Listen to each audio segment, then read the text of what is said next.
Meu próprio filho e a esposa dele trancaram a mim e a minha mulher doente no porão da nossa antiga casa em Paraty, gritando: "Esta casa é nossa agora." Sentado naquela umidade, sussurrei para Helena: "Silêncio. Eles não sabem o que está escondido atrás daquela parede." Quando eles saíram, movi um tijolo solto e mostrei à minha esposa o segredo que guardei por 43 anos. A verdade sobre quem eu realmente sou.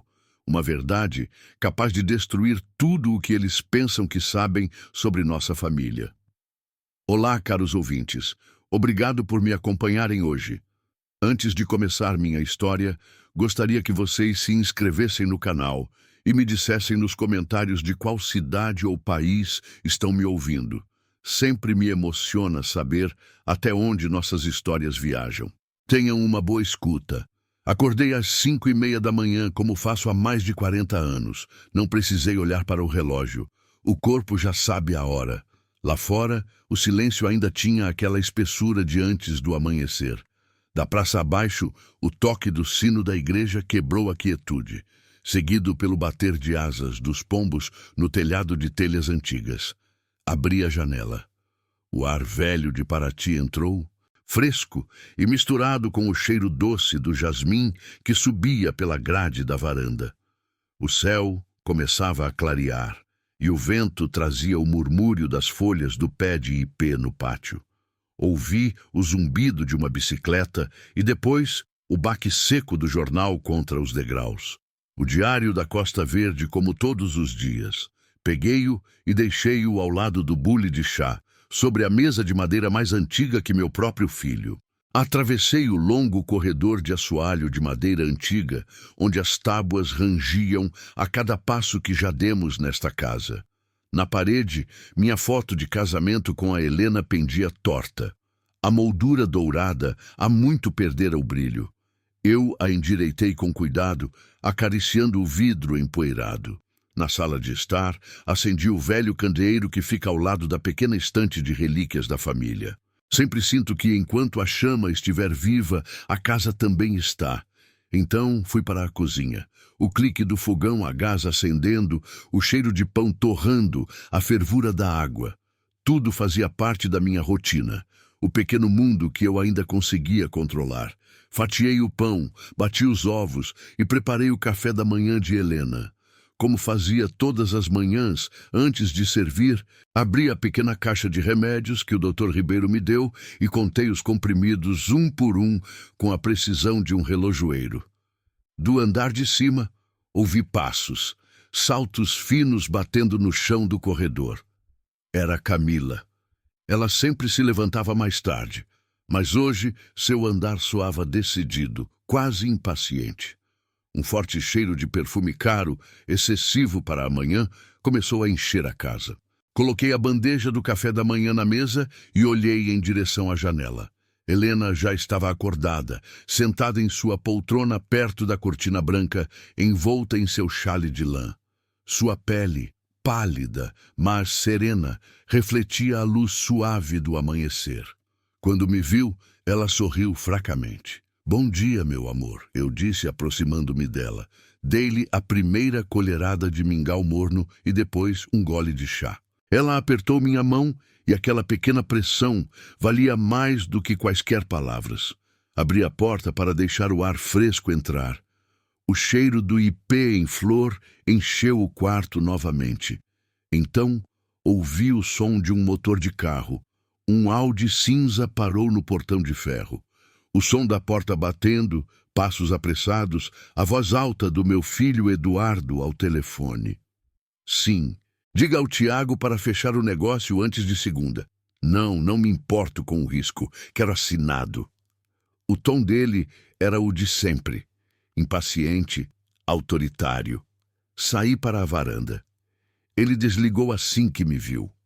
Cumprimentou-me com um breve aceno de cabeça e depois se inclinou para beijar a mãe. Mal tocou sua bochecha. "Mãe, você parece melhor hoje", disse ele com a voz de quem fala sem realmente olhar. Camila desceu as escadas naquele momento, ainda de roupão de seda. Segurava uma xícara de café em uma das mãos e tinha uma expressão de impaciência pintada no rosto. Pai, ela chamou do corredor. A internet não está funcionando de novo. Você pode verificar? Eu não respondi. Apenas assenti, deixei a bandeja no balcão e fui para o pequeno escritório nos fundos, onde guardo minhas ferramentas. O roteador piscava fracamente. Eu o reiniciei e, enquanto esperava as luzes voltarem, ouvi Eduardo e Camila rindo na sala, falando sobre um jantar num restaurante chique na orla. Voltei para a sala. Helena havia adormecido, sua respiração calma. Camila, no entanto, aproveitara para tirar a toalha de renda da mesa e substituí-la por uma moderna cinza que destoava de tudo na casa. Fica mais fresco, mais atual, comentou ela sem olhar para mim. Eu apenas assenti e peguei a toalha antiga, dobrando-a com cuidado, como se ainda guardasse o cheiro de dias mais felizes. Ao meio-dia, Eduardo chegou com caixas de comida para a viagem. Ele não queria que eu cozinhasse. Pai, não se preocupe mais em fazer nada. Isso é mais prático e a mãe precisa descansar. Eu simplesmente servi os pratos. Nem sequer comi. Enquanto comiam, falavam sobre projetos, dinheiro, investimentos em São Paulo, e a casa soava estranha, como se tivessem me deixado de fora da sua linguagem. Depois do almoço, lavei a louça em silêncio. A água morna e o sabão eram as únicas coisas que ainda me obedeciam. À tarde, saí para o jardim. O sol caía suavemente sobre os galhos do ipê. Reguei as plantas, podei as roseiras e cortei algumas para colocar num vaso no quarto de Helena. Ela sempre amou rosas. Quando voltei, ela cochilava com um leve sorriso. Camila estava em uma chamada de vídeo, mostrando à sua mãe sua nova casa em reforma. Olha, mãe, esta será a minha cozinha, e aqui a sala de jantar. É uma joia antiga, assim como esta casa, disse ela entre risos. Da sua poltrona, Helena ouvia sem dizer uma palavra. Seus olhos, cansados, mas gentis, seguiam o movimento na tela como quem observa algo distante. Quando a chamada terminou, ela olhou para mim e sorriu com aquela doçura que ainda não a deixou. Quer um pouco de chá, amor? Eu perguntei. Ela balançou a cabeça. Ajeitei o cobertor em suas pernas e fiquei ali por um momento, observando a luz da tarde filtrar-se pelas cortinas, pintando o quarto em um tom dourado. Ao anoitecer, desci ao porão para procurar uma lata de tinta. Queria consertar a janela do corredor. Liguei a velha lâmpada fluorescente. O ar estava frio, úmido. O cheiro de madeira e poeira me fez tossir. As garrafas de vinho do velho Walter ainda estavam lá, cobertas de teias de aranha. Passei a mão sobre uma delas e li seu nome gravado no rótulo. Walter Almeida, 1978. Fiquei ali, olhando para o reflexo fraco da luz no vidro. A casa guardava sua história, mas o eco de novos passos a havia mudado. Não soava igual, não cheirava igual.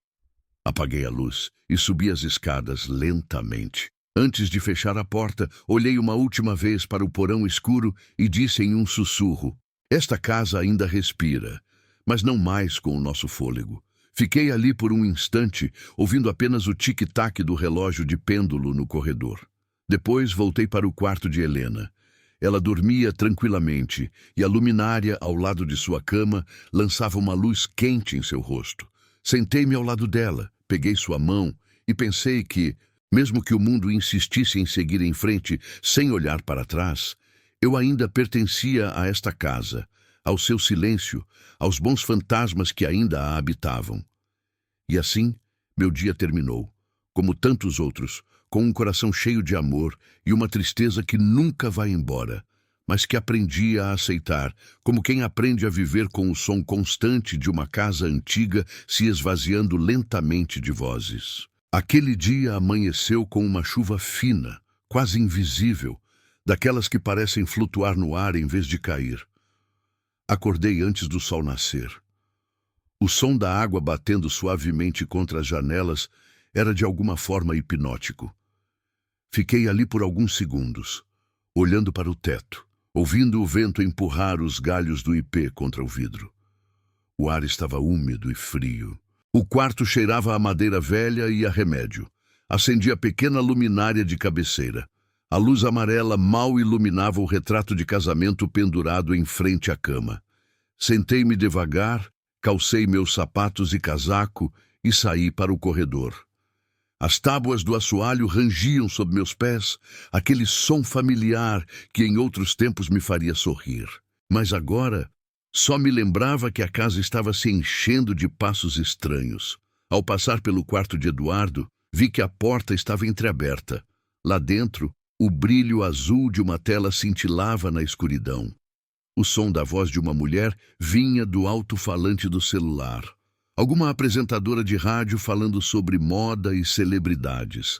Camila estava acordada, deitada na cama, com os cabelos soltos e fones de ouvido pendurados no pescoço. Usava uma máscara facial branca e segurava o celular. O quarto cheirava a perfume caro e esmalte. Continuei até a cozinha. Ali o ar era diferente, mais denso, mais meu.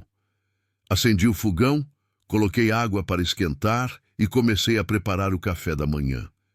Café preto para mim, mingau de aveia com mel para Helena e um ovo cozido mole com uma fatia de pão torrado. Tudo na mesma ordem de sempre. Quando o café começou a soltar seu aroma amargo, ouvi passos se aproximando. Era Camila. Usava um roupão de seda creme, os cabelos presos, os braços cruzados sobre o peito. Ela se encostou no batente da porta e franziu o nariz. "Esse cheiro de manteiga de novo", disse ela, com um tom que era uma mistura de zombaria e desdém. "Parece cheiro de hospital antigo." Eu não respondi, apenas virei o ovo com a espátula e deixei o som do óleo chiando cobrir o silêncio. Ela suspirou, foi até a janela e a abriu com força. O ar frio entrou imediatamente e com ele o murmúrio da chuva caindo nas lajotas do pátio. Em seguida, ela tirou um pequeno frasco do roupão e borrifou o ar com perfume. Chanel, sem dúvida, um cheiro forte, seco, quase metálico, que abafou o cheiro de comida. "Bem melhor", resmungou ela, pegando o celular para tirar uma foto do café da manhã no balcão. "Clima da manhã, vou dizer", acrescentou enquanto digitava na tela. Pude vê-la focando na xícara, no pão e em sua própria mão segurando o garfo. Ela tirou 3 fotos, mudou um filtro e postou em suas redes sociais, sorrindo para si mesma no reflexo do micro-ondas.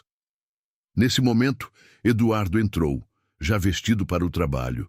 Sua camisa branca perfeitamente passada, seu relógio novo brilhando na luz. "Pai, você vai cuidar do jardim hoje?" Ele perguntou sem me olhar diretamente. Chamei um jardineiro, mas ele desmarcou. "Não se preocupe", eu respondi. "Eu cuido disso." Ele assentiu distraidamente, olhando para o relógio. Camila lhe trouxe uma xícara de café e alisou a lapela de seu paletó. "Não se esqueça da reunião com o pessoal de São Paulo", ela o lembrou. "Eu sei", respondeu ele, dando-lhes um beijo rápido na bochecha. "A propósito, o decorador vem hoje. Quero que ele veja a cozinha." Naquele momento, enquanto eu servia o café, parei o movimento do bule por um instante. Decorador, cozinha, palavras que pesavam em mim mais do que quaisquer outras. Durante o café da manhã, eles falaram em trocar os azulejos, pintar as paredes, vender o antigo sítio na Serra do Mar. Diziam isso como se estivessem falando de objetos sem história, sem nome, tudo o que pertencera ao meu pai, tudo o que levava sua marca. Quando terminei de servir, preparei a bandeja de Helena. Subi as escadas devagar, com cuidado para não derramar nada. Ela estava acordada, observando a chuva de sua poltrona. Sorri para ela. "Trouxe seu café, amor", eu disse. Ajudei-a a se sentar. Segurei a xícara enquanto ela tomava pequenos goles. Depois, dei-lhe o remédio. Limpei suas mãos com uma toalha úmida e abri a janela para deixar o ar fresco entrar. Ela fechou os olhos por um momento, respirou fundo e disse em voz baixa: "Aquela moça não te olha nos olhos." Eu não soube o que dizer. Apenas respondi: Descanse, meu amor. No meio da manhã, o som de risadas e vozes novas encheu a casa. Desci e encontrei Camila na sala de estar com 3 jovens, todas com vestidos claros e celulares nas mãos. Pai, disse ela com um tom quase condescendente, convidei umas amigas para almoçar. Nada formal. Sobre a mesa havia garrafas de vinho, pequenos pratos com aperitivos e um vaso que não era o de Helena. Uma das moças foi até a janela, tirou uma foto e disse: "Que casa linda! É como uma joia antiga." Outra riu. Sim, do tipo que se usaria para um filme de época. Tentei permanecer educado. Servi água, ofereci pão. Enquanto isso, Helena estava no andar de baixo, deitada no sofá, cobrindo os olhos com o braço. O barulho a estava incomodando. As risadas duraram horas. Camila mostrou a elas a cozinha, o jardim, o porão. Eu a ouvi se gabando. Estamos reformando tudo isso. A casa tem charme, mas precisa de um toque moderno. Quando finalmente foram embora, o silêncio caiu como um peso. Fui ao quarto de Helena. Ela dormia, exausta. Aconcheguei-a e desci para o pátio. O céu ainda estava cinzento e pequenas gotas de água se agarravam às folhas do ipê. À tarde, enquanto eu cuidava do jardim, ouvi vozes lá dentro novamente.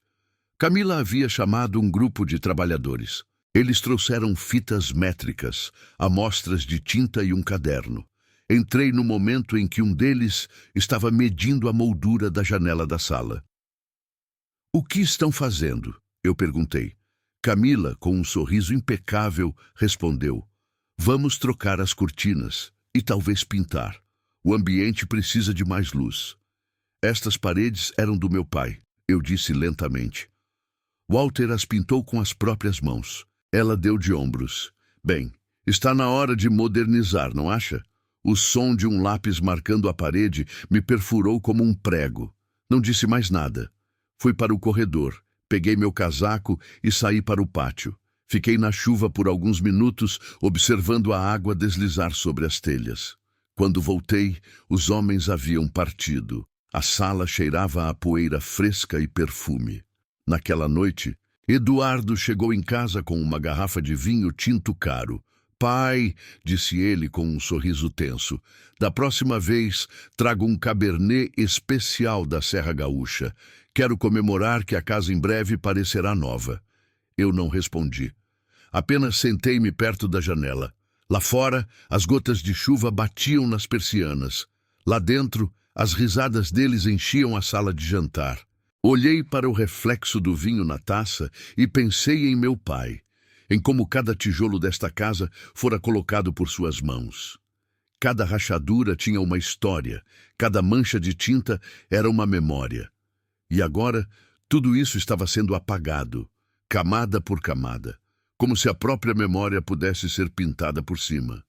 Quando me levantei para apagar as luzes do corredor, ouvi vozes. Vinham do quarto deles. A porta estava ligeiramente entreaberta. Fiquei parado, sem querer ouvir, mas as palavras escaparam de qualquer maneira. "Seu pai é um bom homem", disse Camila, em um sussurro denso de ironia, "mas vive em outro século. Você nem vai sentir quando ele se for." O silêncio que se seguiu foi pior do que qualquer grito. Dei um passo para trás. Fechei os olhos por um momento e senti algo dentro de mim se apagar lentamente, como uma vela que se consome sem fazer barulho. Voltei para o meu quarto. Helena dormia, sua respiração constante, seu rosto tranquilo. Sentei-me ao lado dela e acariciei seu ombro. "Farei seu café mais cedo amanhã", eu disse, embora soubesse que ela não podia me ouvir. Segurei a mão dela na minha. Lá fora, o sino da igreja bateu 12 vezes. Cada badalada ressoava como um eco em meu peito. Olhei para a janela. A chuva ainda caía, constante, silenciosa, lavando as pegadas do dia. E então eu soube. A partir de amanhã, nada seria como antes. O sábado amanheceu claro e quente, com um sol suave filtrando-se pelas cortinas da sala de jantar. Levantei-me cedo, como sempre. O ar cheirava a terra úmida após a chuva da noite anterior. Da janela ouvi o chilrear dos pardais e o ronco distante de um carro dando partida na rua. Por um momento, a casa pareceu em paz, como se nada estivesse para acontecer. Enquanto eu fazia o chá de Helena, ouvi a voz de Eduardo no pátio. Ele estava ao telefone, seu tom firme, quase autoritário. Sim, diga ao Ricardo para fechar o negócio hoje. Não me importo com o preço. Quero assinado antes de segunda. Sua voz era a mesma que ele usava quando menino, ao exigir um brinquedo novo, só que agora ele usava um terno e um relógio caro. Observei-o da janela. Usava uma camisa branca perfeitamente passada, com as mangas arregaçadas, o brilho do relógio refletindo o sol. Ele andava de um lado para o outro com o celular no ouvido, gesticulando com a mão livre. Não havia mais traço em seu rosto do menino que um dia brincou descalço sob este mesmo pé de ipê. Camila apareceu atrás dele, movendo a mesa de jantar do jardim. Estava estendendo uma toalha de mesa bege, daquelas que parecem de revista. Ao vê-la, percebi que ela havia guardado a toalha de renda de Helena. A que usávamos desde que nos casamos. Combina melhor com as novas paredes, disse ela a Eduardo enquanto ajustava as pontas. Continuei a fazer o chá, mas algo dentro de mim endureceu. Quando Helena começou a acordar, fui ajudá-la. Afofei seus travesseiros, coloquei a bandeja em seu colo e acariciei seus cabelos. Ela sorriu fracamente. Está sol? Ela perguntou. Sim, meu amor. Um sol brilhante e limpo, do tipo enganador, respondi. Enquanto lhe dava o remédio, ouvi os passos de Eduardo entrando na cozinha. Ele usava um sorriso tão ensaiado que me assustou. Pai, pode vir à sala de jantar por um momento? Precisamos conversar. Deixei a bandeja de lado e pedi a Helena que descansasse.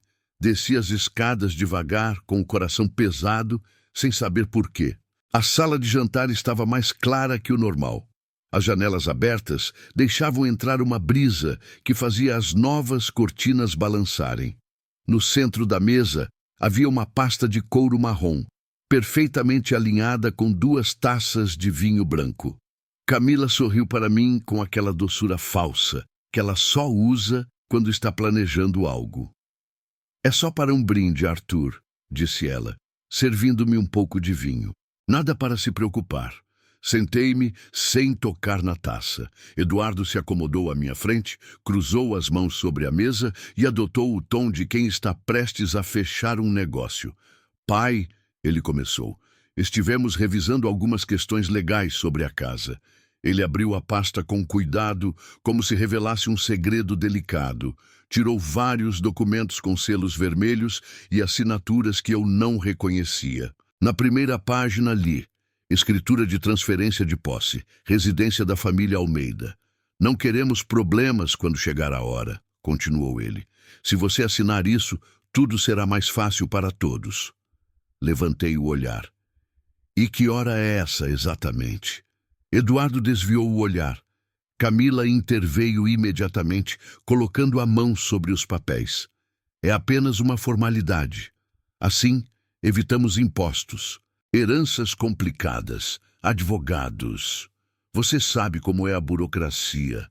Eu sei, disse eu lentamente, mas não entendo a pressa. Por quê? Respondeu Eduardo com impaciência contida. Esta casa precisa de uma direção clara. Você está cansado, pai. Nós podemos cuidar das coisas. Não estou cansado, respondi. Apenas velho, o que não é a mesma coisa. Camila deu uma risada curta e desconfortável. Ah, Arthur, não leve a mal. É para o seu próprio bem. Queremos que você e Helena fiquem confortáveis. Então vi a caneta colocada bem em cima dos papéis. O detalhe me deu um arrepio. Estava tudo planejado. Assinar, brindar, sorrir para a foto e depois desaparecer. Coloquei minha mão sobre a pasta sem abri-la. Não, eu disse. O silêncio que se seguiu foi denso, como se o ar tivesse parado de se mover. Como assim, não? Perguntou Camila, franzindo a testa. Só queremos te ajudar. Não vou assinar nada. Esta casa ainda é minha. Eduardo apoiou os cotovelos na mesa, inclinando-se em minha direção. Pai, nós moramos aqui. Pagamos as contas, cuidamos da mãe. É a coisa lógica a se fazer. Vocês moram sob o meu teto, respondi, e eu cuido da minha esposa, como sempre fiz. Ele se recostou na cadeira, respirou fundo e bateu na beirada da mesa com os dedos. Seja razoável. A mãe precisa de cuidados profissionais. Já encontrei um lugar na Vila Magnólia, nos arredores de Resende. É uma boa instituição. Por um segundo, eu entendi. O que você está dizendo? Camila, rápida em intervir, acrescentou: um centro com médicos 24 horas, jardins, quartos privativos. Você poderia visitá-la nos fins de semana. Eu a encarei. O vinho em sua taça refletia a luz do sol como uma ferida aberta. Você quer trancar sua mãe em uma instituição? Eduardo baixou o olhar. Não é trancá-la, resmungou ele. É seguir em frente. Naquele momento da sala ao lado, ouvimos o leve tilintar de uma colher contra uma xícara. Era Helena, seu jeito de dizer, estou ouvindo. Levantei-me devagar. Não vamos discutir isso de novo. Eu disse. Eduardo tentou me impedir. Pai, não seja assim. Mas eu já havia me virado. Caminhei pelo corredor sem olhar para trás. No meu quarto, o ar estava mais fresco. Fechei a porta e me encostei nela. Podia ouvir meu próprio coração batendo no silêncio. A imagem do meu filho me estendendo aqueles papéis não saía da minha mente. O mesmo filho que ensinei a andar, que levei para a escola na chuva. Agora me olhava como um obstáculo. Naquela noite, a casa se encheu novamente de sussurros. Da minha cama, com a porta entreaberta, ouvi as vozes de Eduardo e Camila na sala. Seu pai não entende nada, ela dizia. Se ele não assinar, teremos que fazer do nosso jeito. Sim, mas tem que parecer voluntário, respondeu ele. Não quero problemas. Os passos deles ecoaram no corredor e depois silêncio. Levantei-me, fui até a janela e a abri. O vento da noite entrou, cheirando a umidade e flores de ipê. Ao longe, o sino da igreja bateu 11 horas. Fiquei ali, respirando fundo, sentindo o peso do ar. Eu sabia que algo havia se quebrado para sempre. Na manhã seguinte, a sala de jantar estava vazia. Os documentos ainda estavam sobre a mesa, mas notei que algumas páginas faltavam. Quando perguntei, Camila sorriu com aquela polidez que corta mais fundo que uma faca. Não se preocupe, guardamos para não manchar. O correio chegou pouco depois. O carteiro me entregou um envelope lacrado com o timbre de um cartório local. Olhei para ele por alguns segundos. Parecia pesado demais para ser apenas papel. Não o abri. Coloquei-o na gaveta do aparador e não disse nada a Helena. O resto do dia passou em silêncio. Fiz minhas tarefas de sempre. Regar as plantas, limpar a louça, ajustar o relógio de pêndulo. Tudo com uma calma aparente que mal escondia a tempestade interior. Naquela noite, ao apagar as luzes do corredor, notei um brilho fraco vindo do escritório. Aproximei-me em silêncio. A porta estava entreaberta. Lá dentro, Eduardo estava na fotocopiadora, empilhando documentos. Camila examinava folhas contra a luz, comparando assinaturas na tela do computador. Esta não parece certa, disse ela. Faça igual. Ninguém vai notar, respondeu ele. Fiquei parado, respirando devagar, com a mão apoiada no batente da porta. Senti a madeira fria sob meus dedos. Não quis entrar, não quis interrompê-los. Queria vê-los como realmente eram, sem máscaras. Quando terminaram, apagaram a luz e subiram, rindo como se nada tivesse acontecido. Fiquei ali sozinho, na escuridão. A luminária do corredor projetava uma longa sombra de mim no chão. Olhei para minhas mãos. Tremiam, mas não de medo. Fechei os olhos. Ao longe, o relógio de pêndulo bateu meia-noite. Cada badalada soava mais alta que a anterior. A casa, minha casa, parecia me observar, e pela primeira vez em 40 anos tive a certeza de que o perigo não vinha de fora, mas de dentro. A partir daquele momento, jurei uma coisa. Se eles haviam começado um jogo, eu seria o primeiro a aprender as regras. O sol entrou violentamente naquela manhã, filtrando-se pelas cortinas como facas de luz. A casa estava quieta demais. Nem o rádio, nem o tic-tac do relógio, nem mesmo os pássaros cantando no pátio. Apenas o zumbido lento do ventilador de teto girando preguiçosamente sobre a sala. Camila saiu cedo. Usava óculos escuros e uma bolsa a tiracolo. Antes de fechar a porta, disse sem me olhar: "Vou comprar flores para a decoração. Esta casa precisa de um pouco de vida." Ela não esperou por uma resposta. O bater da porta soou oco. Então o eco de seus saltos se desvaneceu pela rua. Preparei o café da manhã de Helena, em silêncio. Ovos cozidos moles, torradas, o chá de ervas que acalmava sua tosse. Ajudei-a a se levantar, ajeitei seu chale sobre os ombros e a levei para a varanda. O ar estava quente, pesado com o cheiro das flores de ipê. Ela fechou os olhos por um momento, aproveitando o sol em sua pele. "Está quente", murmurou ela. "Quente demais", respondi, abanando-a com um jornal velho. Quando voltei para a cozinha, encontrei Eduardo encostado na porta. Ele tinha uma xícara de café na mão, o rosto tenso, as mangas arregaçadas até os cotovelos. Estava me observando com aquela mistura de condescendência e irritação que eu achava insuportável. "Pai", disse ele com a voz baixa, mas firme, "precisamos conversar de novo, e desta vez quero que você me escute." Eu não respondi.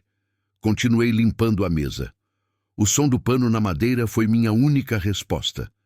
Eduardo deu mais um passo para dentro, colocando a xícara com força no balcão. Um pouco de café derramou e manchou a toalha de mesa. "Você não pode continuar vivendo no passado", acrescentou ele. "A mãe precisa de cuidados que você não pode oferecer." Respirei devagar, sem levantar o olhar. "Você disse isso ontem", murmurei. Ele soltou um suspiro impaciente, e havia algo novo em seus olhos. Algo mais sombrio. "Venha", disse ele de repente. "Desça comigo. Quero te mostrar uma coisa." "O que é?" perguntei, embora seu tom não permitisse discussão. Antes que eu pudesse dizer outra palavra, ele agarrou meu braço com força. Sua mão era firme, dura, e eu o senti me empurrando em direção às escadas do porão. "Eduardo, me solte." Tentei me afastar, mas seu aperto só se intensificou. "Apenas desça", insistiu ele. "É importante." Descemos os degraus de madeira. O ar ficava mais frio a cada passo, mais úmido. O cheiro de mofo me atingiu como uma velha memória. As lâmpadas pendiam apagadas, balançando ligeiramente. Quando chegamos ao fundo, dei um passo em direção à parede para encontrar o interruptor, mas antes que pudesse alcançá-lo, Eduardo me empurrou com força. Tropecei em uma caixa e caí no chão. O barulho ecoou no teto baixo. "Eduardo!" gritei, tentando me levantar. A porta bateu com força. Em seguida, o som metálico do ferrolho deslizando. Um clique seco e definitivo. Bati na madeira com os punhos. "Eduardo, abra! Escute-me!" Do outro lado, sua voz desceu, calma, quase indiferente. "Esta casa é nossa agora, pai. Descanse um pouco." Os passos se afastaram e então, o silêncio. Meu coração estava disparado. A escuridão era densa, cortante. Tateei o interruptor na parede e o acionei. A lâmpada piscou várias vezes antes de iluminar fracamente o espaço. "O que houve?" "Arthur?" A voz de Helena veio da escada. Ela estava lá, agarrada ao corrimão, o rosto pálido. Corri até ela. "Está tudo bem, meu amor, tudo bem. Apenas um engano." Ajudei-a a se sentar em um dos degraus de madeira. Peguei suas mãos, estavam frias. Tentei empurrar a porta, mas ela não se moveu 1 centímetro. "Ele nos trancou", sussurrou ela quase inaudível. Não respondi. Tentei manter a calma. O porão estava quase como eu me lembrava da minha juventude. As paredes de pedra úmidas, o cheiro de vinho velho e terra, as teias de aranha nos cantos. Numa prateleira, as garrafas antigas do velho Walter ainda repousavam, cobertas de poeira. O rótulo amarelado dizia Reserva 1975. Movi algumas caixas para abrir espaço e empilhei uma sobre a outra, criando uma espécie de banco. Sente-se aqui, você ficará mais confortável. Ela obedeceu tremendo. Vou pegar um pouco de água, eu disse. Num canto, encontrei um velho galão de plástico. Ainda tinha um pouco de líquido dentro.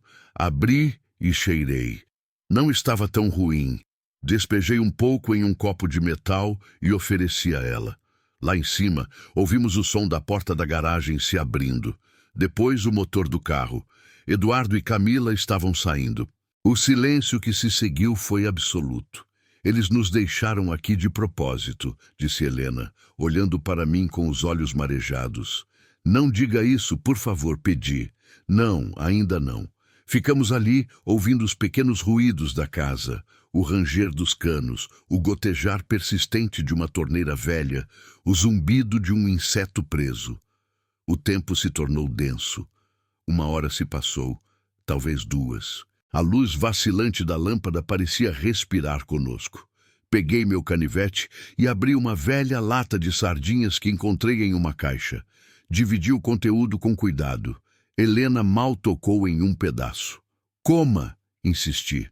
Você vai precisar de forças. Ela balançou a cabeça. Não estou com fome, por favor, repeti, e consegui que ela comesse um pouco. O gosto metálico do peixe encheu minha boca. Era difícil engolir, não pelo sabor, mas pela raiva. Mais tarde, enquanto ela dormia, comecei a andar lentamente pelo porão, examinando cada canto. As sombras dançavam com a lâmpada bruxuleante. Vi uma prateleira cheia de ferramentas antigas. Lembrei-me de estar aqui com Walter, muitos anos atrás, quando ele me ensinou a consertar o sistema de irrigação do jardim. Todo homem deve conhecer o coração de sua casa, ele me dissera. Abri um armário de ferro enferrujado. Dentro havia pregos, uma lanterna com pilhas gastas, um martelo e uma chave de fenda. Coloquei-os nos bolsos. O ar cheirava a umidade e tinta velha. Cada respiração feria minha garganta. A madeira rangia sob meus passos. Aproximei-me da parede dos fundos, onde as garrafas estavam empilhadas. Uma das paredes tinha manchas de sal e uma rachadura que ia de cima a baixo. Passei os dedos sobre ela. Estava fria, áspera.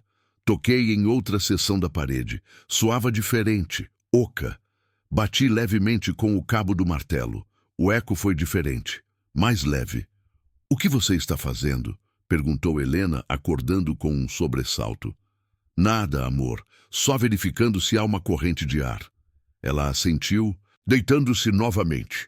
Sua respiração estava pesada. Liguei a velha lanterna e, para minha surpresa, ela ainda tinha um resquício de luz. Usei-a para inspecionar a parede mais de perto. Havia um tijolo que se projetava a apenas uma fração de centímetro, como se não se encaixasse perfeitamente. Pressionei-o com os dedos, ele se moveu ligeiramente.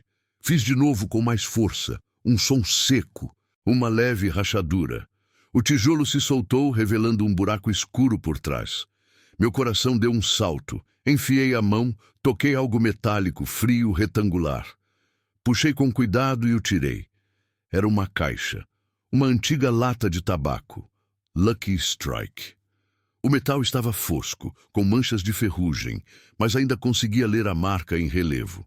Fiquei olhando para ela por alguns segundos, sem entender. O feixe da lanterna tremia na minha mão. O que é isso? Perguntou Helena com uma voz fraca. Não sei. Algo que alguém escondeu há muito tempo. Sentei-me no chão ao lado dela. A caixa estava bem fechada, a borda fundida pelo tempo. Virei-a nos dedos, sentindo seu peso. Não era apenas uma lembrança, continha algo. O ar no porão ficou mais pesado. Eu podia ouvir minha própria respiração misturada com o som constante da água gotejando. Apoiei a caixa nos joelhos e a examinei sob a luz amarela da lâmpada. O metal brilhou por um instante, como se me devolvesse o olhar de outro tempo. Helena olhou para mim com os olhos entreabertos. Arthur, o que você vai fazer? Não sei, respondi, mas no fundo eu sabia. Segurei a caixa com as duas mãos como se estivesse viva. E então entendi que, embora Eduardo pensasse que me havia enterrado neste porão, o que ele realmente fizera foi abrir uma porta que nem ele podia imaginar.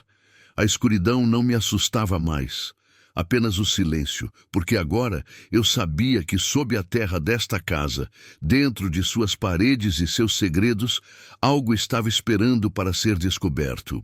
Acariciei a tampa de metal com o polegar. Helena adormeceu lentamente, a cabeça em meu ombro. Apaguei a lanterna, deixei a penumbra nos envolver e ouvi o ritmo de sua respiração. Em minha mão, a caixa fria parecia mais pesada que o ar. Segurei-a contra o peito e fechei os olhos. Eu sabia que tudo, absolutamente tudo, tinha apenas começado. A luz amarelada da lâmpada do porão piscava como se estivesse respirando. O ar era denso, saturado de umidade, e o som da água gotejando de um cano velho marcava um ritmo lento, quase hipnótico. Cada gota que atingia o chão de cimento parecia contar os segundos que estávamos ali. Movi um par de caixas de madeira para o centro para liberar um pouco de espaço. Ao fazê-lo, uma nuvem de poeira se levantou e me fez tossir. O cheiro de madeira podre, tinta velha e confinamento estava por toda parte. Senti um gosto metálico na boca. "Que horas são?" perguntou Helena dos degraus com a voz fraca, pesada de exaustão. Tirei meu relógio de bolso, o que pertencera a Walter, e olhei para ele. Os ponteiros estavam parados às 9h15. A bateria, morta há anos. "Não sei", respondi, "mas deve ser por volta do meio-dia." Ela suspirou. Sua respiração soava como um assobio suave e quebrado. Aproximei-me para cobri-la melhor com meu casaco. A pele de suas mãos estava fria. Peguei a lanterna que havia encontrado na caixa de ferramentas. Liguei-a. A luz piscou algumas vezes antes de se estabilizar. Não iluminava muito, mas era o suficiente para distinguir as paredes de pedra e as prateleiras antigas. Caminhei lentamente, verificando os cantos. Na prateleira da direita havia garrafas de vinho velhas. Toquei em uma. O rótulo dizia: Reserva 1978. Quando o limpei com a manga, o nome Walter Almeida apareceu gravado na rolha, como uma assinatura do passado. Passei a lanterna pela parede dos fundos, a do lado oeste, e então vi uma linha diferente, uma rachadura que corria ao longo da argamassa entre os tijolos. Havia algo estranho naquela parede. Bati nela suavemente com o cabo do martelo. O som que retornou era oco, diferente do resto. Senti meu coração acelerar. De repente lembrei-me de algo, uma imagem distante, quase um sonho. Walter me trazendo ao porão quando eu tinha uns 14 anos. Ele carregava sua lamparina a óleo em uma mão e um sorriso cansado. "Guardei algo aqui, Arthur", dissera ele com uma voz grave, "algo para tempos desesperados." Na época, não entendi. Pensei que ele estivesse falando de dinheiro ou vinho. Agora, aquelas palavras ressoavam com um significado novo, pesado, urgente. Coloquei a lanterna no chão, mirando-a na parede, e com a chave de fenda, comecei a forçar o tijolo que parecia mais solto. A poeira caiu em cascata, enchendo o ar com o cheiro de terra velha. "O que você está fazendo, Arthur?" perguntou Helena, tentando se levantar. "Nada perigoso, amor. Apenas verificando algo", eu disse sem olhar para ela. O tijolo cedeu lentamente. Ouvi um leve estalo e depois um som seco. Craque. A peça se moveu apenas uma fração de centímetro. Tentei de novo com mais força. Finalmente, o tijolo deslizou para fora, revelando um buraco escuro do tamanho de uma mão. O ar que saiu dele cheirava a metal e papel velho. Coloquei cuidadosamente meus dedos lá dentro. Toquei em algo duro, frio, e o puxei lentamente. Era uma lata de tabaco Lucky Strike enferrujada com os cantos amassados. A superfície estava coberta por uma camada de poeira cinzenta, e o vermelho do logotipo mal era visível. Sacudia suavemente. Algo dentro chacoalhou, como moedas ou pequenos objetos soltos. "O que você encontrou?" perguntou Helena em um sussurro. "Não sei", respondi, "mas algo importante, com certeza." Ajoelhei-me no chão, limpei a tampa com a manga e tentei abri-la. Estava emperrada. Tentei novamente com as mãos, mas não cedeu. Encontrei a chave de fenda, coloquei-a na fenda e torci com cuidado. Um clique agudo e a tampa se abriu.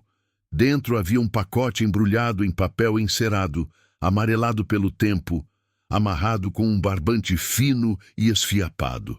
Desatei-o lentamente. O nó se desfez com um leve estalo. Dentro do embrulho havia 3 folhas dobradas. Desdobrei-as com cuidado. O papel quase se desintegrou entre meus dedos. A primeira era uma certidão de nascimento. Li o nome em voz alta, mal acreditando. Miguel Teles, nascido em 12 de junho de 1948. Gelei. Essa era a minha data de nascimento.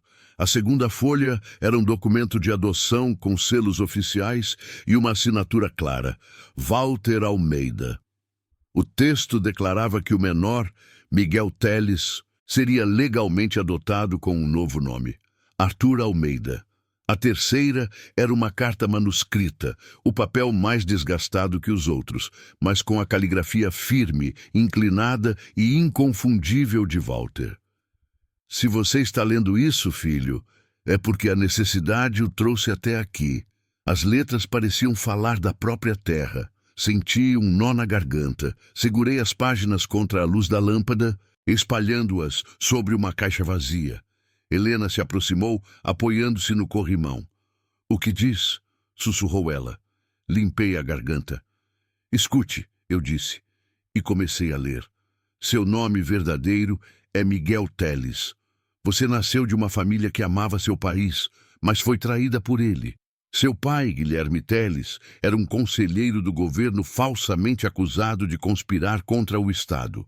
Ele morreu na prisão para proteger sua mãe e você. Ninguém jamais deveria saber. Mudei seu nome, filho, para que você pudesse viver sem a sombra do passado.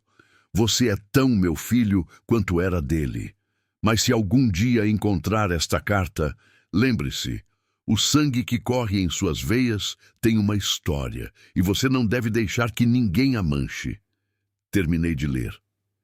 Minha voz tremia. O eco de minhas palavras ricocheteou nas paredes úmidas. Helena estava chorando. "Seu pai." "O verdadeiro?" perguntou ela. Assenti lentamente. "Sim." E Walter sabia de tudo. Sentei-me ao lado dela. A caixa de metal repousava em minhas mãos, fria como pedra. Olhei para ela e senti que dentro dela havia algo mais do que papéis.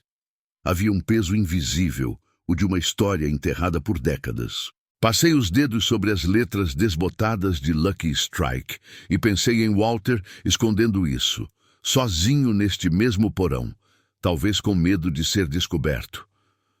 O silêncio tomou conta do lugar novamente.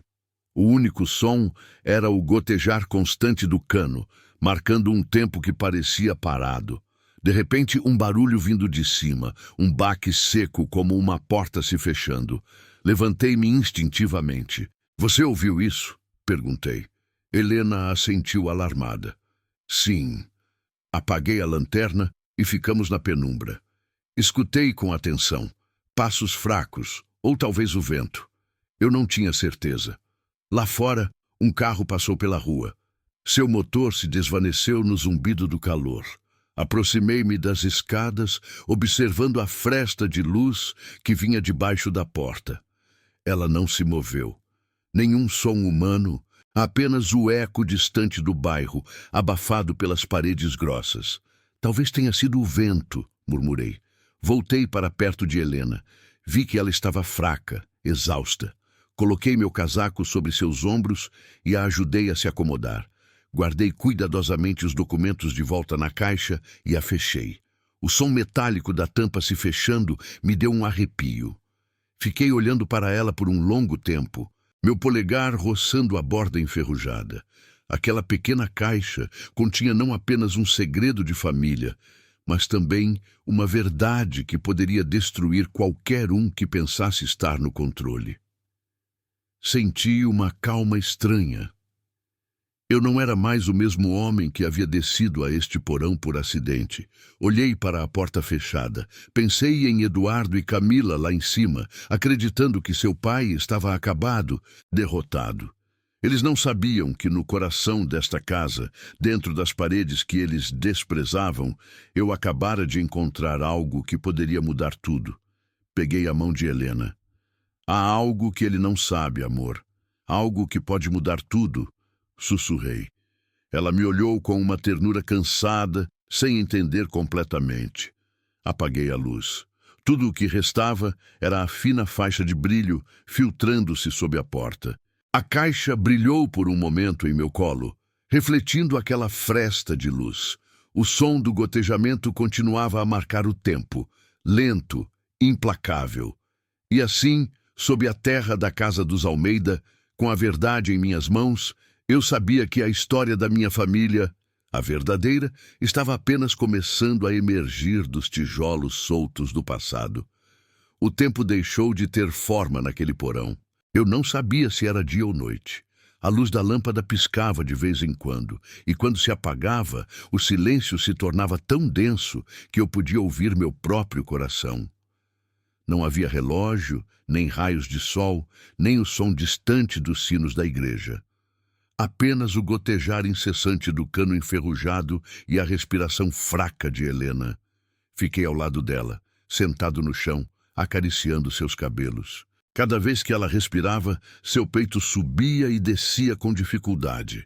Ela começou a tremer, então a cobri com meu casaco e um pano velho que encontrei dentro de uma caixa. De repente, ouvi o som familiar de pneus no cascalho. Levantei-me num pulo. Eduardo e Camila haviam voltado. O motor do carro parou. Ouvimos o bater de uma porta de carro. Depois os passos deles no assoalho do corredor. Coloquei um dedo nos lábios de Helena. Silêncio, amor, não diga nada. Ela assentiu, os olhos se enchendo de medo.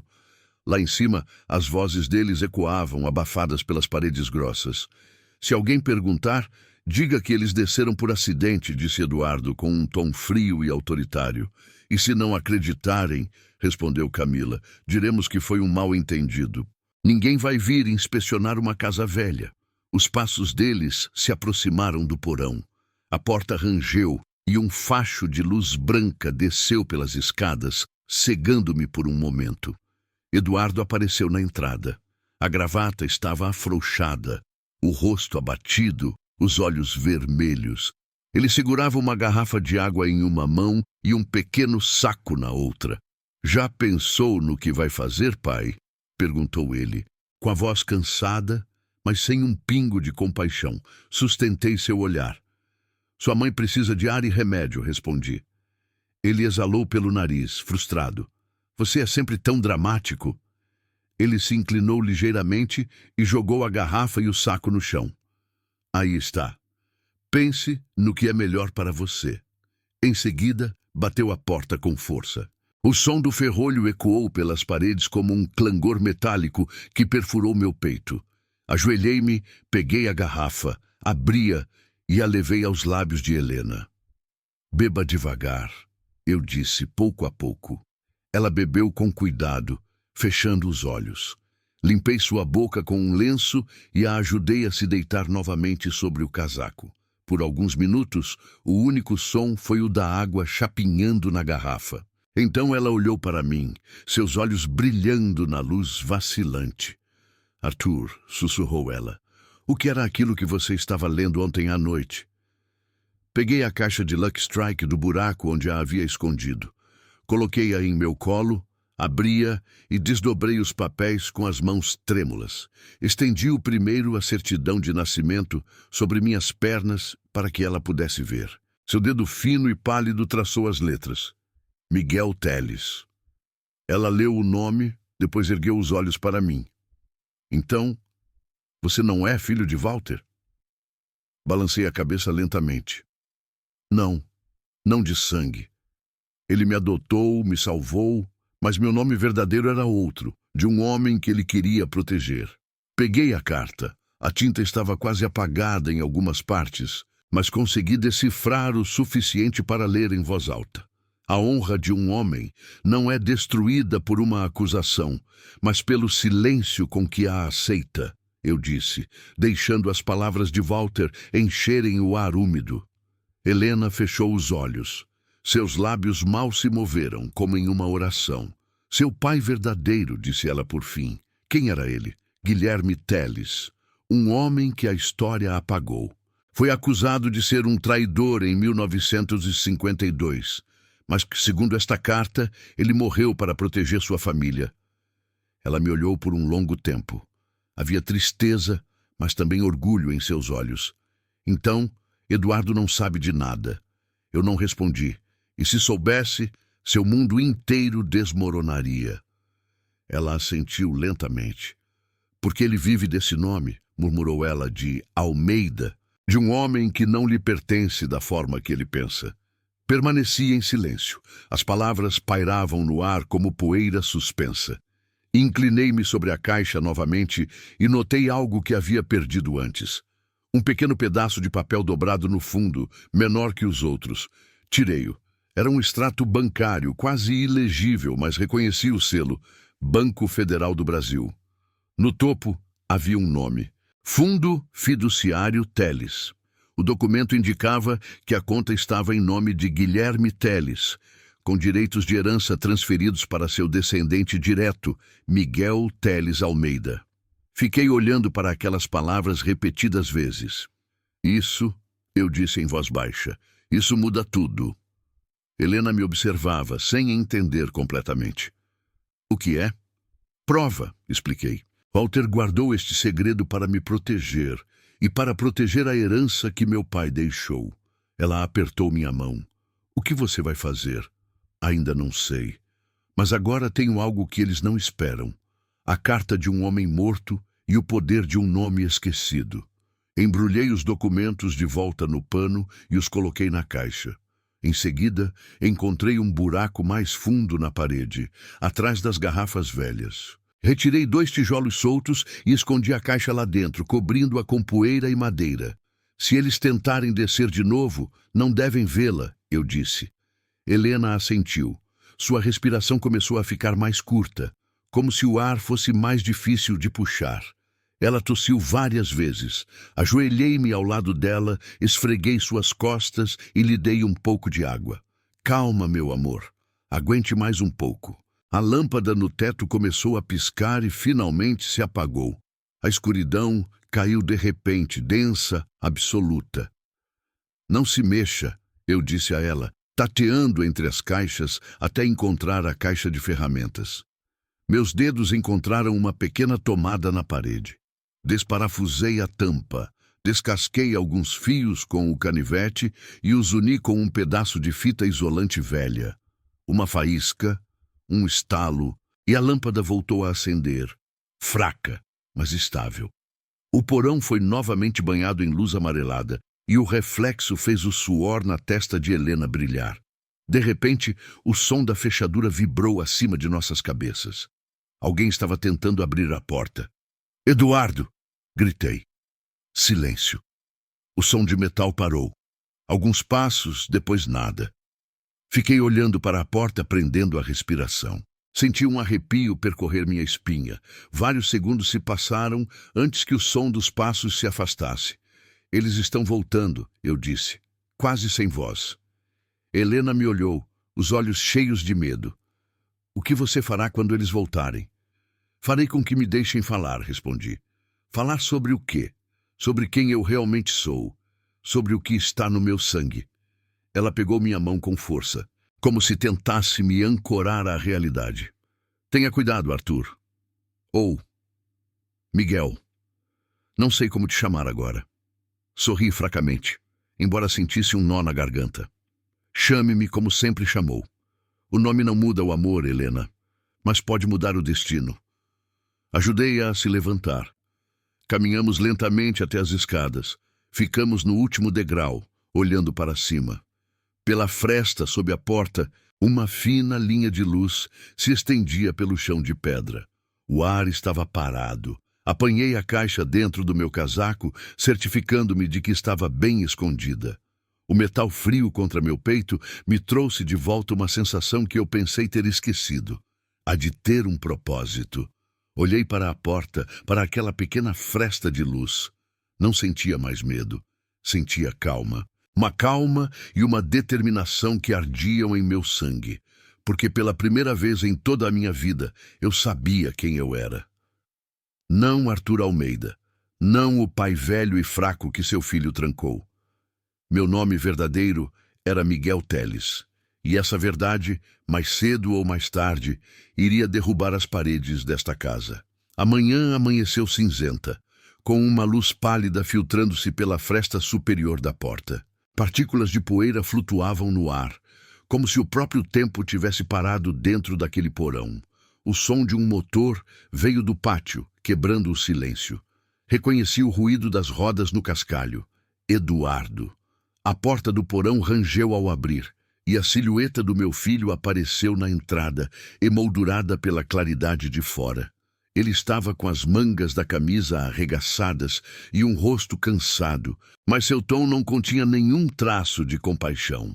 "Não morra de fome, velho", disse ele com um meio sorriso, jogando um saco de papel e uma garrafa de água. "Pense bem." O baque do ferrolho se fechando ecoou nas paredes como um trovão distante. Esperei alguns segundos antes de me mover. Peguei o saco e o coloquei sobre a mesa de madeira apodrecida.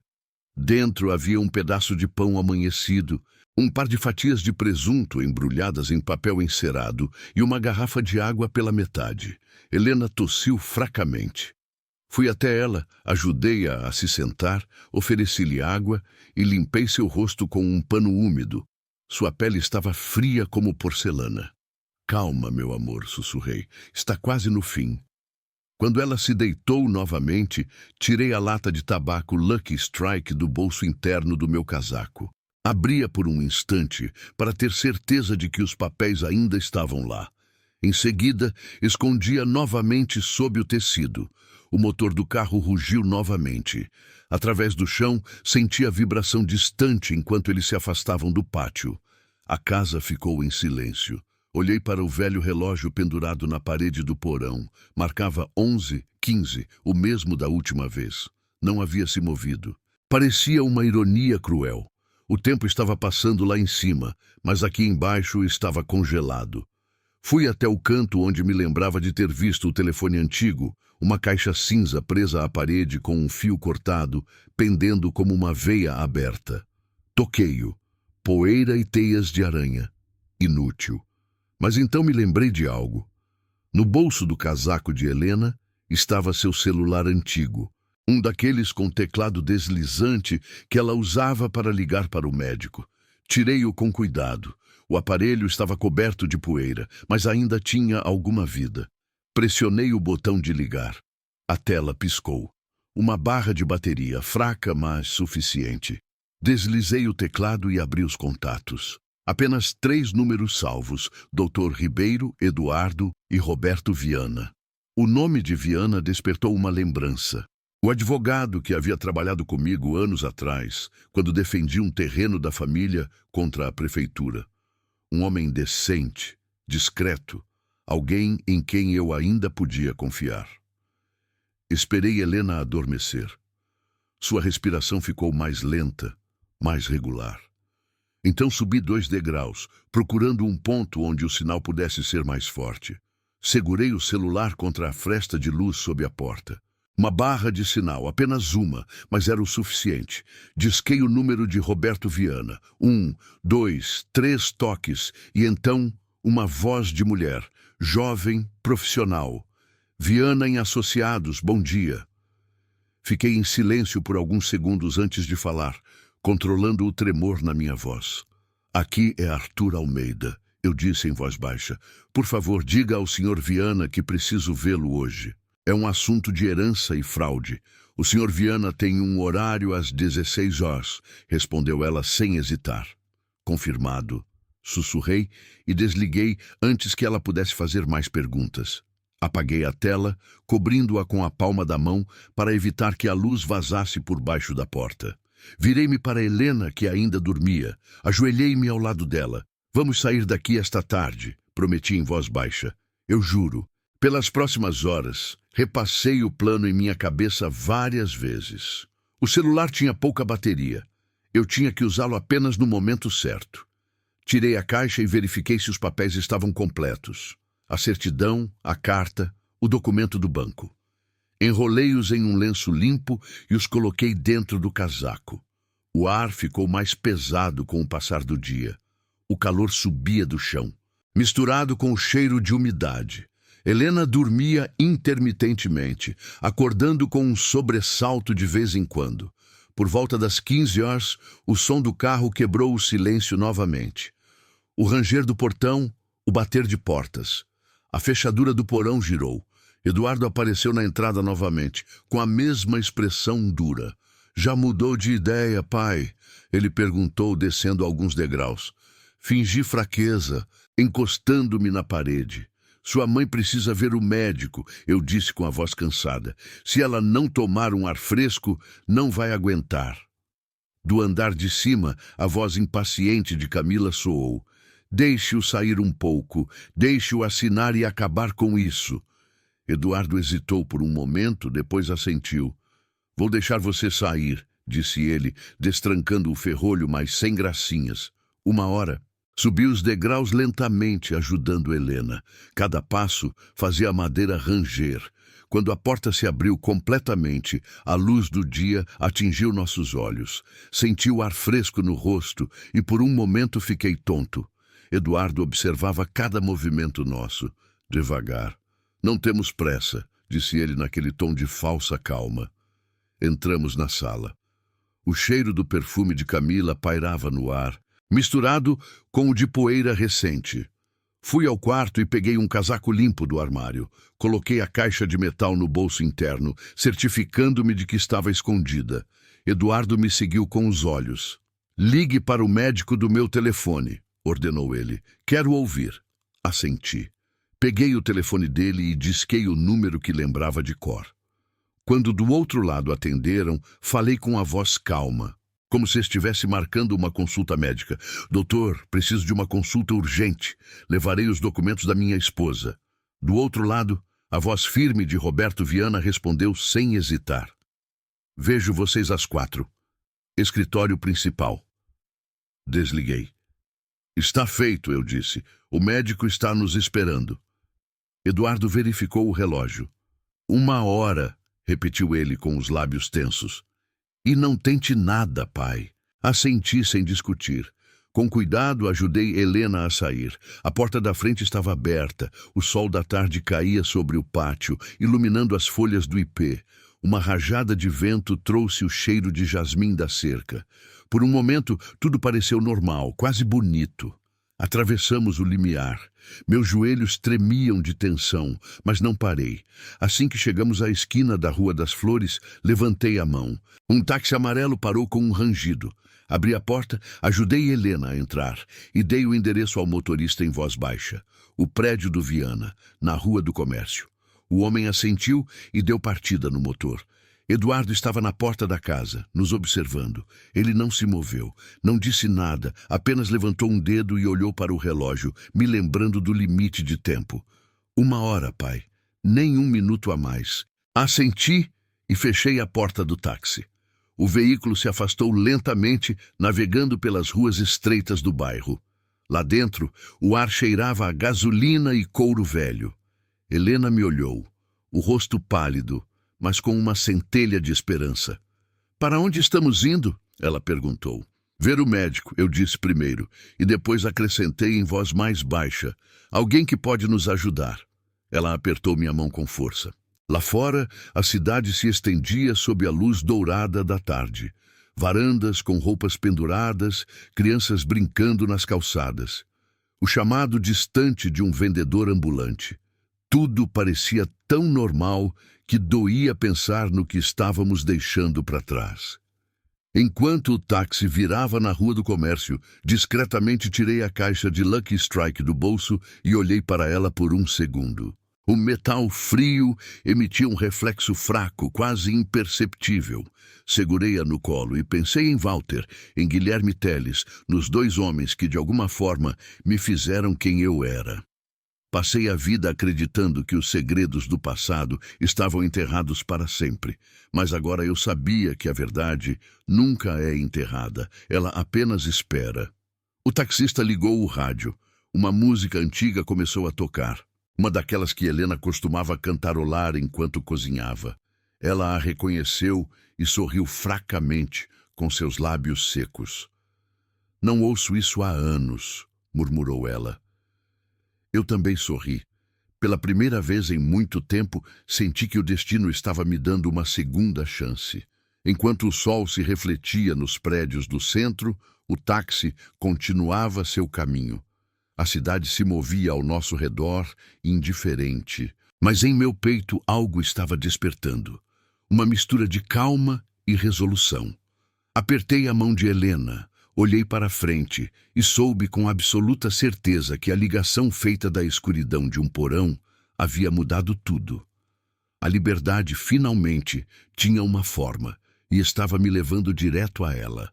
Eram 15h50 da tarde quando o táxi parou em frente ao prédio de pedra. Na fachada, uma placa de bronze refletia o sol da tarde. Viana em Associados, Advocacia. O brilho me cegou por um segundo. Senti que cada passo que dava ao sair do carro era 2 vezes mais pesado. Ajudei Helena a sair. O motorista nos observou pelo retrovisor, curioso, mas não fez perguntas. Paguei a corrida, fechei a porta e nos dirigimos para a entrada. O piso do corredor era coberto por azulejos antigos e cada um de nossos passos ressoava com um eco suave, quase solene. Lá dentro, o cheiro de madeira encerada e papel velho me atingiu imediatamente. Aquela mistura me lembrou o escritório de Walter, onde tudo tinha uma ordem perfeita e o tempo parecia se mover com respeito. A jovem secretária, com um coque arrumado e um sorriso gentil, nos reconheceu instantaneamente. "O Sr. Viana está esperando por vocês, Sr. Almeida", disse ela, levantando-se de sua cadeira. Assenti sem dizer uma palavra. Não tinha forças para falar. Helena se movia lentamente apoiada em meu braço, seu lenço cinza enrolado no pescoço. O escritório de Viana ficava no final do corredor. A porta entreaberta deixava escapar o murmúrio distante da Rua do Comércio. Entramos. O advogado se levantou assim que nos viu. "Eu sabia que o veria novamente, Arthur", disse ele em um tom caloroso. "O que aconteceu?" Sua voz era calma, mas seus olhos perceberam minha tensão. Sentei-me em frente à sua mesa e, sem uma palavra, coloquei a lata de tabaco Lucky Strike sobre a madeira. O metal enferrujado tilintou suavemente. "Tudo está aqui", eu disse, abrindo cuidadosamente a tampa. Dentro estavam os papéis que eu guardara por décadas. A certidão de nascimento com o nome Miguel Telles, o certificado de adoção assinado por Walter Almeida, a carta manuscrita e o documento bancário do Fundo Fiduciário Telles. Viana ajustou os óculos, espalhou cada folha com precisão e as examinou sob a luz. Sua expressão mudou de curiosidade para espanto. "Isso", murmurou ele, "muda tudo." Ele passou os dedos sobre a carta, leu alguns trechos e ergueu os olhos para mim. "Seu filho, Eduardo, sabe disso?" Balancei a cabeça firmemente. "Não, e não deve saber." Viana ficou em silêncio por alguns segundos, depois pegou um caderno, anotou algo com a mão rápida e chamou sua secretária pelo interfone.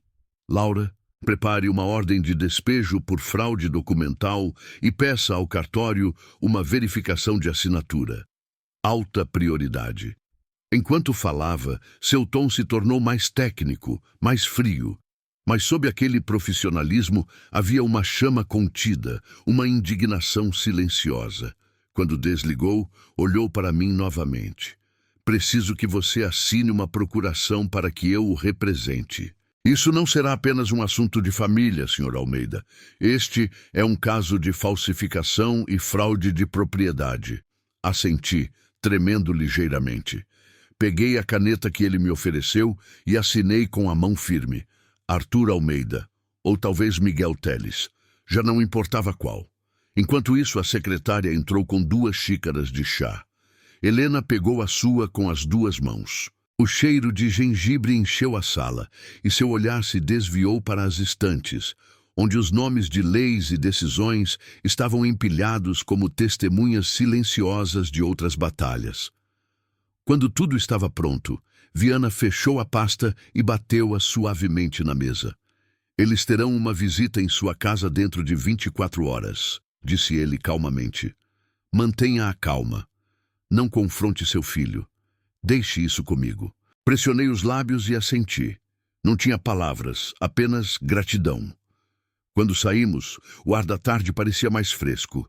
Chamei outro táxi, ajudei Helena a entrar e voltamos em direção ao antigo bairro histórico. O relógio do carro marcava 18h15. O sol começava a se pôr, pintando as fachadas de um dourado melancólico. E agora? Perguntou Helena com os olhos fixos no horizonte. Agora, esperamos. E apertei a mão dela. Chegamos pela rua de trás, a das buganvílias secas. Não queria que Eduardo nos visse da janela da sala. Entramos pela porta do pátio, devagar, sem fazer barulho. Lá dentro tudo parecia calmo.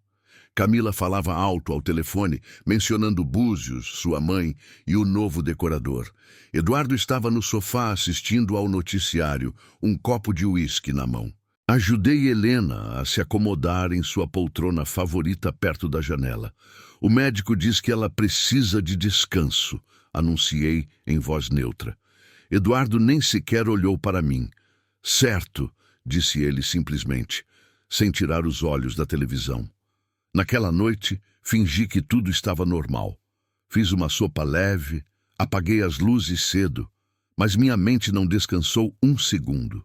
Quando a manhã chegou, a casa estava mais silenciosa do que nunca. Eduardo saiu cedo com seu terno cinza e Camila passou a manhã navegando em seu tablet, sem suspeitar de nada. Às 11h05, a campainha tocou. Olhei para Helena. Ela entendeu sem palavras. Fui até a porta e olhei pela janela lateral. Um carro escuro estava estacionado em frente ao portão. Roberto Viana desceu, acompanhado por um jovem assistente com uma pasta de couro marrom. Abri a porta calmamente. Entre, Sr. Viana, eu disse, segurando o trinco. Viana entrou, cumprimentou-me educadamente e seu assistente o seguiu, carregando documentos. Do andar de cima, ouvi o som de passos rápidos. Eduardo estava descendo as escadas, ajustando a gravata. O que está acontecendo aqui? Ele perguntou. Uma mistura de irritação e surpresa. Viana o olhou diretamente. Notificação legal, disse ele, estendendo um envelope amarelo. Ordem de despejo e uma queixa por falsificação de documentos. Eduardo arrancou o envelope de suas mãos e o rasgou furiosamente. Seus olhos correram de um parágrafo a outro. A cor sumiu de seu rosto. Fraude? O que isso significa? Camila apareceu atrás dele, ainda de roupão, telefone na mão. Isso não pode ser, murmurou ela. Deve haver algum engano. Viana, impassível, ajustou os óculos. A escritura que vocês apresentaram tem a assinatura de um tabelião que faleceu há 2 anos. Tudo aponta para a falsificação. Ele fez uma pausa, deixando a tensão aumentar. Além disso, uma investigação pode ser aberta sobre sua linhagem e a origem dos fundos que vocês usaram. Um silêncio gelado encheu a sala. Eu estava de pé ao lado de Helena, com a mão em seu ombro. Sua respiração era ofegante, mas havia algo como serenidade em seus olhos. Eduardo olhou para mim com uma mistura de medo e raiva. Você não pode fazer isso comigo. Eu sou um Almeida. Viana sorriu fracamente. Talvez não, respondeu ele. Se preferir, posso tornar isso público amanhã. Camila deu um passo para trás. Sua mão tremeu ao alcançar a do marido. Eduardo, vamos, sussurrou ela. Ele olhou para ela sem saber o que dizer. Então cerrou os dentes, virou-se e subiu as escadas. O bater da porta ecoou como um tiro. Viana e seu assistente juntaram suas pastas e assinaram um documento na mesa da sala de jantar. Eles têm 30 dias para desocupar a propriedade, disse ele. Mas, francamente, duvido que esperem tanto tempo. Apertei sua mão. Obrigado, Sr. Viana. Ele assentiu com o olhar de quem entende que acaba de testemunhar o fim de algo maior do que um contrato. Às vezes a justiça tarda, Arthur, mas chega. Quando eles saíram, o silêncio voltou. Alguns minutos depois, Eduardo saiu de seu quarto, com o rosto transtornado. Meus clientes vão descobrir, gaguejou ele, olhando para o nada. Eu não respondi. Caminhei até a janela e abri as cortinas. A luz do meio-dia entrou calorosamente, banhando as paredes. Naquela tarde, ouvi-os fazendo ligações desesperadas, vozes subindo e descendo, discussões, soluços. Camila chorava, Eduardo batia algo contra o chão. Às 23 reais, enquanto o relógio do corredor dava a última badalada, ouvi o som de uma mala se fechando. Espiei pela janela. As silhuetas deles se moviam sob a luz dos postes de rua. Carregavam as malas sem se olharem, sem falarem. O carro deu partida. As rodas giraram no cascalho e o barulho do motor se desvaneceu nas ruas vazias. Fechei o portão com minhas próprias mãos. O metal gemeu. Lá dentro, a casa ficou em silêncio. Apenas o zumbido suave do relógio de parede e o cheiro de ipês que entrava do jardim. Apaguei todas as luzes, exceto uma, a luminária no canto, ao lado do retrato de Walter. A luz amarela se refletiu no vidro, iluminando seu rosto severo, quase paternal. Fiquei ali por um longo tempo, sem me mover, meu coração batendo lentamente. Pela primeira vez em muitos anos, senti que a casa respirava comigo. E embora o vento lá fora trouxesse o cheiro doce das primeiras laranjas maduras, lá dentro o único som era o silêncio. Um silêncio limpo, como se todas as vozes falsas tivessem ido para sempre. A manhã seguinte, amanheceu com uma luz suave, quase inocente. O sol de inverno entrava pelas persianas, dourando a poeira suspensa no ar. Era um silêncio diferente, denso, como se a casa estivesse prendendo a respiração. Às 8h30, ouvi o motor de um caminhão parar em frente ao portão. O clangor metálico do freio de mão me assustou. Espiei pela janela. 2 homens de jaquetas azuis saíam do veículo. Usavam luvas de trabalho e tinham expressões apressadas. Não fizeram perguntas. Entraram. Começaram a carregar malas, quadros, caixas de sapatos, sacos de roupas, tudo o que pertencera a Eduardo e Camila. Eduardo os observava da varanda, de braços cruzados. Sua camisa estava amassada, o rosto abatido, as olheiras fundas. Não parecia o homem confiante que um dia falara de heranças e lógica financeira. Agora era apenas um corpo carregando o peso de seu próprio fracasso. Camila estava ao lado dele, usando um chapéu de abas largas e óculos escuros. Falava incessantemente ao telefone. Sua voz cortava o ar como uma navalha. Diga à mamãe que estaremos em Búzios esta noite, dizia ela, verificando uma lista em seu celular. Aproximei-me lentamente, abrindo a porta de madeira que rangeu, como se também quisesse se despedir. Sua mãe está descansando, eu disse em voz baixa. Não a incomode. Eduardo ergueu o olhar por apenas um segundo. Seus olhos encontraram os meus. Sem palavras, nem mesmo ressentimento, apenas exaustão. Então ele agarrou a alça de sua mala e virou o rosto para o pátio. Os homens continuaram seu trabalho mecânico. O som de caixas batendo no chão se misturava com o chilrear dos pardais. Sobre a mesa da sala, deixei o envelope que Roberto Viana enviara mais cedo naquela manhã. A confirmação autenticada da transferência legal da propriedade. O selo do tribunal brilhava na luz. Eduardo o viu, mas não disse nada. Pegou uma caneta do bolso e assinou a cópia que era sua. Sua mão tremeu ligeiramente. Um jornal caiu de seu casaco. A manchete, em grandes letras pretas, ocupava quase toda a primeira página. Escândalo de falsificação abala a Almeida Investimentos. Ele o pegou do chão, leu 2 vezes e seu lábio inferior tremeu. Quem vazou? Ele perguntou com uma voz pequena, quase infantil. Olhei para ele sem levantar a voz. A verdade viaja rápido, filho. Mais rápido do que imaginamos. Camila bufou, apertando a bolsa contra o peito. Não temos que ouvir isso. Vamos. Ela se virou para os trabalhadores.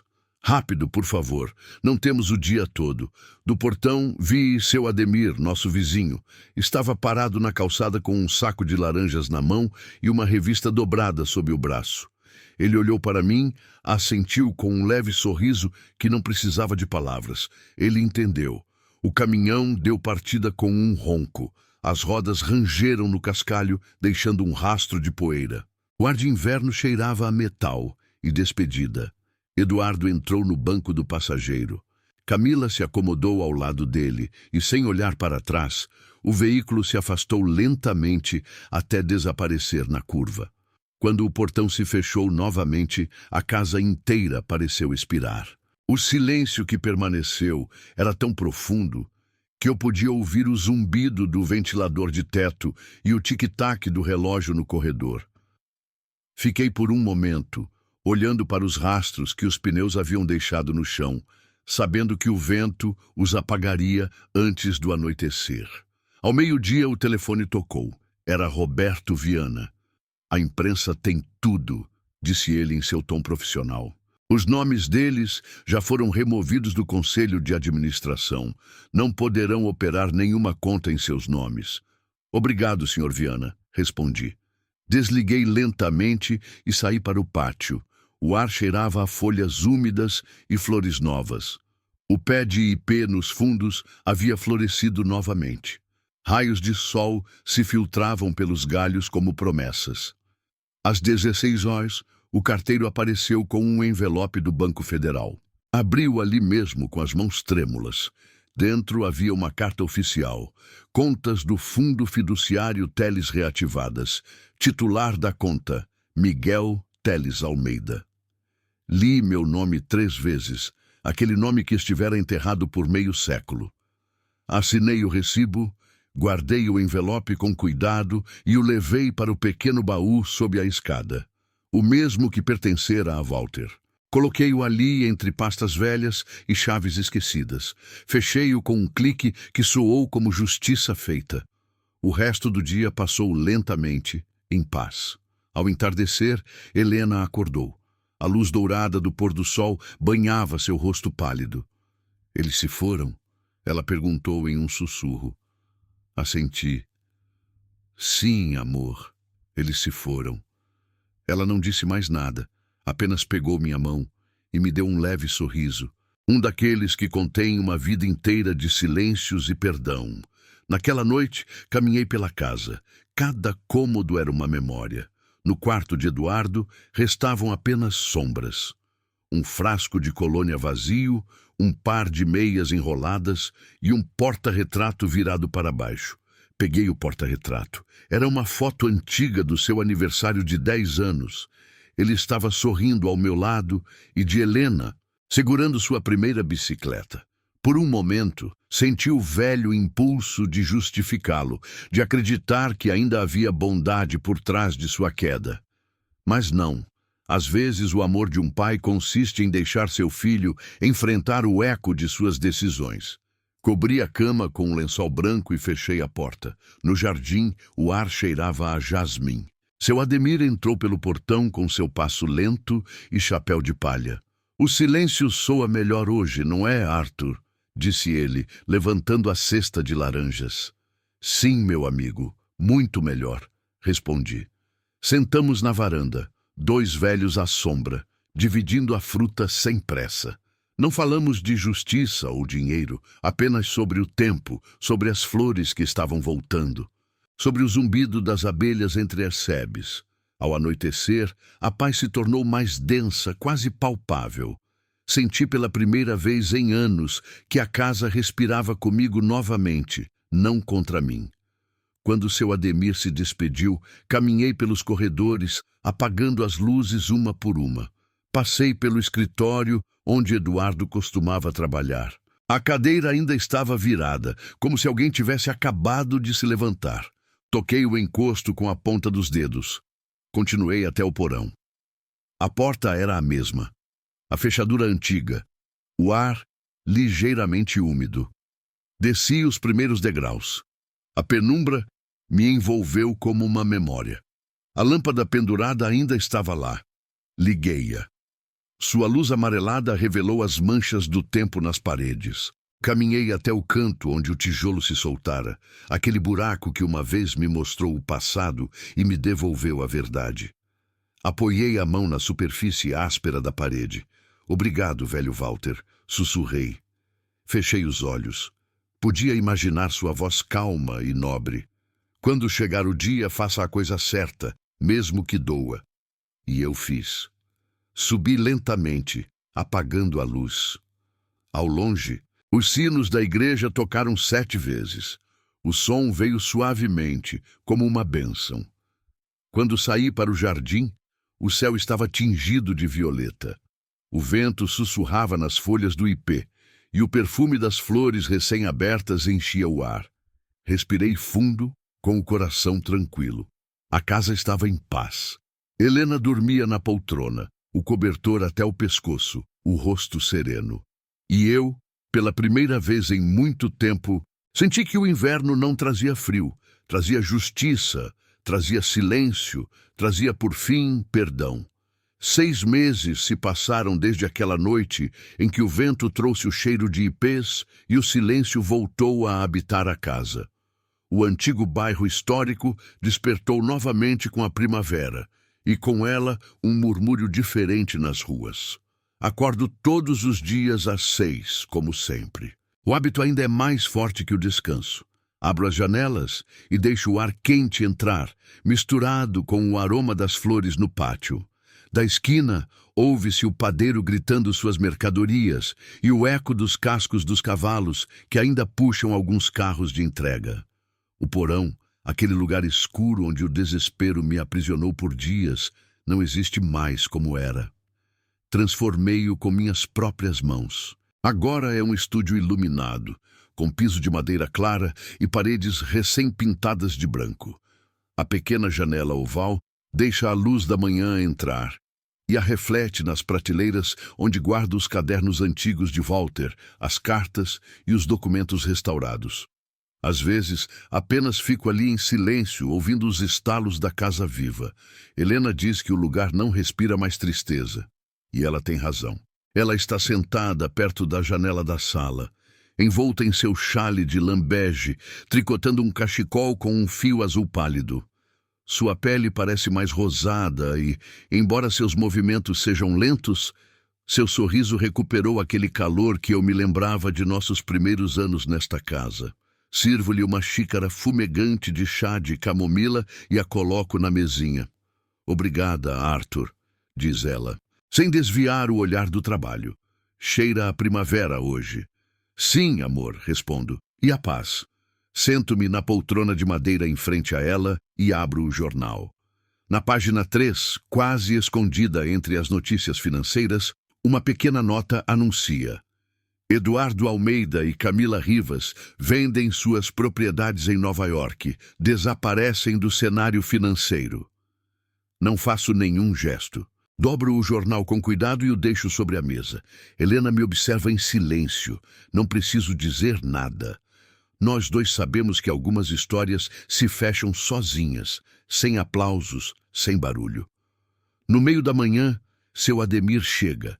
Sua bengala bate suavemente no assoalho da varanda antes que sua cabeça apareça na porta.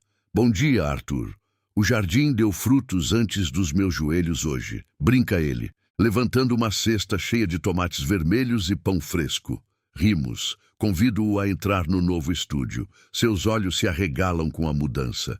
Bem, quem diria, diz ele olhando para as paredes. Isso não parece mais um porão. Parece um lugar diferente. É, respondo, servindo 2 cafés. Tudo muda quando você decide deixar a luz entrar. Arthur apoia a bengala na parede e olha para as prateleiras. E esses são os cadernos de Walter, explico. Achei que deveria guardá-los. Há um pedaço de sua voz em cada página, algo que não se ensina, apenas se herda. Ele sorri com compreensão. Montamos um velho tabuleiro de xadrez no centro da mesa. As peças são de madeira polida, gastas pelos anos. Você é o dono do tabuleiro, diz ele. Jogamos várias partidas. Helena, de seu canto, nos interrompe de vez em quando com um tom malicioso. Arthur, não trapaceie, eu te conheço. Ele levanta as mãos rindo, fingindo inocência. Nunca, senhora. Apenas movimentos estratégicos. A manhã passa com risadas, o barulho das peças de xadrez e o chilrear dos pardais que entra pela janela aberta. Ao meio-dia saímos para o jardim. O sol cai suavemente sobre as folhas novas do pé de ipê. O ar cheira a seiva e terra fresca. Arthur e eu podamos os galhos mais baixos enquanto as abelhas zumbem ao redor, ocupadas com seu trabalho. Em um dos galhos altos há um pequeno ninho com 3 filhotes mal visíveis. Paro para observá-los. A vida sempre volta, digo sem desviar o olhar. Arthur assente limpando o suor da testa com as costas da mão. Sim, às vezes mais silenciosa, mas mais limpa, acrescenta ele. Ficamos em silêncio por um tempo, ouvindo o murmúrio distante da cidade. À tarde, o céu se enche de nuvens finas e uma chuva suave começa a cair. Uma chuva calma, daquelas que não assustam, mas limpam. Ajudo Helena a fechar as janelas do corredor e acendemos a luminária no canto. O cheiro de cera, misturado com o aroma da chuva umedecendo a terra, se infiltra pelas frestas. O som das gotas no telhado é uma canção de ninar. Vou ao armário do estúdio e pego a velha lata de tabaco Lucky Strike. Eu a limpei e poli. Agora ela brilha, seus cantos ainda amassados, mas dignos. Coloco-a na prateleira principal, entre os livros. Helena ergue os olhos de seu tricô. Você ainda guarda isso? Pergunta ela, uma mistura de ternura e curiosidade. Sim, respondo. É parte da nossa história e de uma verdade que não pode ser apagada. Ela assente ainda sorrindo. Às 19 horas em ponto, o relógio do corredor badala. Acendo a luminária da escrivaninha, pego uma folha de papel e escrevo uma única frase. O sangue pode trair, mas a verdade nunca envelhece. A tinta se espalha lentamente.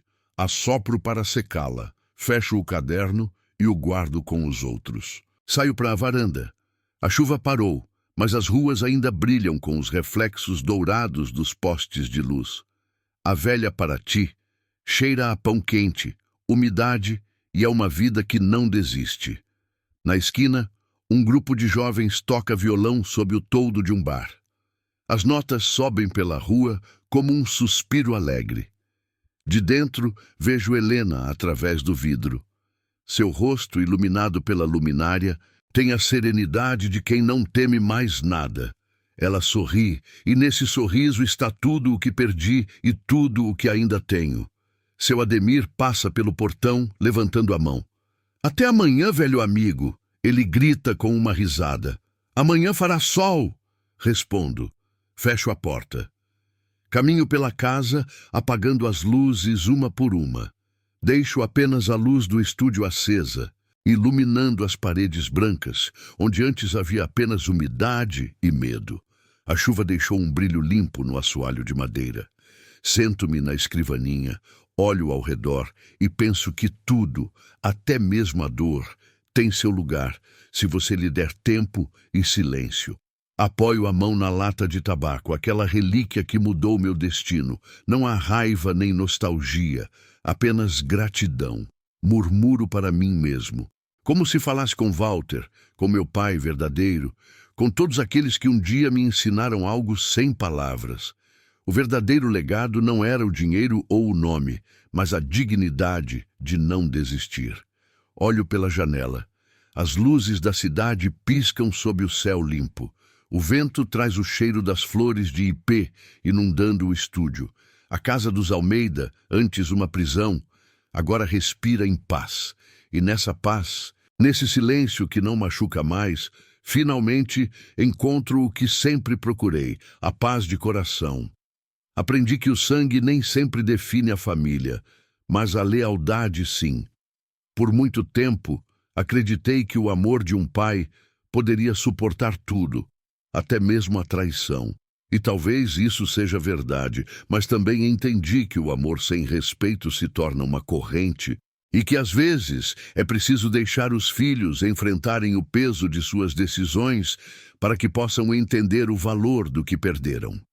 Eu perdoei, não por eles, mas por mim. Porque a amargura envelhece a alma mais do que os anos, e o perdão limpa a casa do coração. Hoje, olho para Helena e agradeço. Obrigado por ainda estar aqui, por me lembrar que a dignidade nunca é negociável e que mesmo na escuridão de um porão, a verdade pode ser a luz que te salva. Desejo a cada família que ouve esta história que encontre a paz antes do orgulho, a compreensão antes da distância e o amor antes do ressentimento. Que o lar de todos seja preenchido com respeito, paciência e segundas chances. E que Deus abençoe aqueles que amam sem esperar nada em troca.